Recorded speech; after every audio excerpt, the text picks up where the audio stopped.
都冇同大家有機會講德國嘅啤酒文化，咁啊簡短講一講。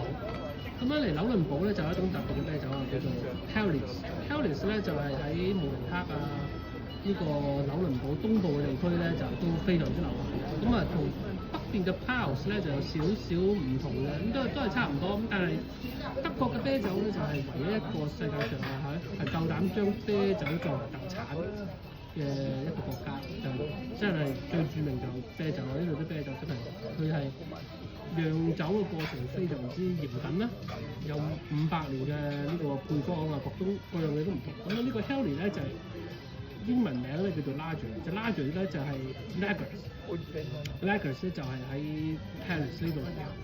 咁 Lagers 咧就去到美國咧就改咗個配方，就最出名就叫做 Budweiser 百威。咁但係都係有嘅祖先咧，都係屬於 Helles 嘅。百威咧嘅配方係嚟自德國。咁所以嚟到紐倫堡咧，一定要試下呢個 Helles，你就知道究竟百威好啲咧，定係 Helles 好啲啦。咁啊，當然係 Helles 好啲啦，酒味都唔同，同埋嗰個純度都唔同。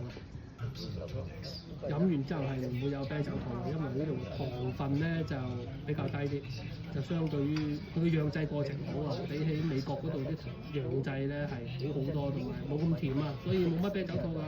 大家嚟德國一定要試下呢度嘅 Helles。